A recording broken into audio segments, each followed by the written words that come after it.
I just want to start off by saying, as if we don't have enough to worry about, man. Maybe we just don't have enough problems in the world.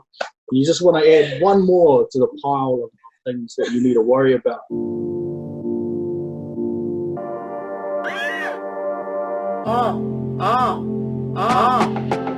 For me, man, you got to take a few things into account, like if you've got straight hair or if you've got curly or wavy hair, right? Like, so if you've got straight hair, it's going to be a little bit easier for you. You know, just straighten it down.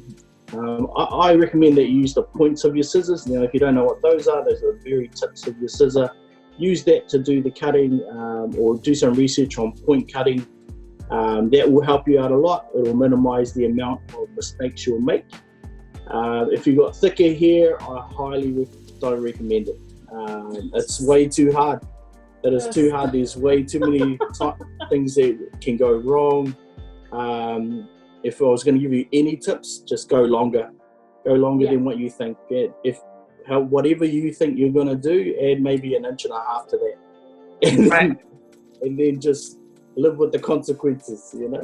Your hair is always likely to spring up. So if you're normally wearing your hair back, or if you've never had a fringe before, cutting in a new fringe, you've always got to allow an extra 1.5 inches, like Mark had said, just to allow for that bounce up that is going to happen. It's going to happen. Yeah, it's always going to happen, especially if you have curly hair. You want to almost go 2.5 inches longer than the actual even more fringe, because of the way that it will sit on your face.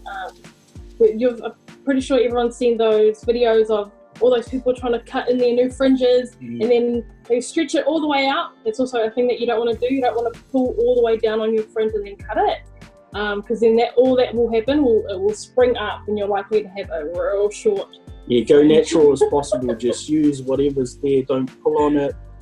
It will spring back. Guarantee it 100% of the time. You know, like, so those are the best ones that we can give, especially for fringes, to minimize the damage. Just leave it a bit longer. Allow us some space to fix it. You know, like give us a little bit of a hand here. Help us out, because if it's shorter than, you know, if it's 1 inch above your eyebrow, we can't do much about that. We can't do much about that. Definitely. And try not to, lots of people often, they have a glass of wine and then they think it's the best time to cut in their fringe. It isn't. A few clients in the past that have done that out of frustration, and then they've come in and all I've done is I've just looked at it and just gone, why?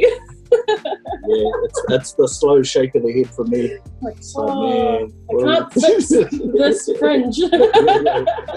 Okay, so I'm thinking about people at home. They're probably unlikely to have hairdresser scissors. So these are what I have. Yeah. Ooh, not bad. Or these ones. Those two are pretty good. What would you recommend? I'd probably use the smaller blade there. They're more controllable. Yeah.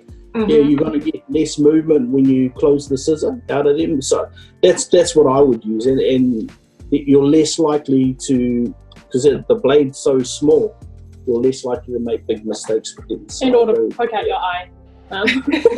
What are your tips for the people who have already gone ahead and cut themselves some fringes? I'll leave that one to Maya, man. Worst case scenario, you can pin it back. Bobby pins are going to be your savior. Otherwise, you can always get a iron, and you can actually just curl them softly. And that way they actually have a little bit of a bend in it, so then it creates it, it's more like a side fringe instead of it trying to be straight down. Yeah, that's probably... I can imagine they're really small though. But yeah, if they're really small, you're just going to wear a hat or a beanie. If we're coming into winter, everyone's doing like Zoom meetings. It's totally fine. You would just be rolling out of the bed anyway, so just pop on a hat and just kind of go in with your meeting like that. People won't question it either. They'll question the fringe. They'll be like, oh, did you cut your fringe? So hat or beanie is really the easiest way. The easiest way, hat or beanie, man. I'm trying to think of what people will have at their disposal. It's not like us. We've got a whole salon, you know, so it's easy for us. But, you know, like, what do you have? Hat or beanie, generally most people have that.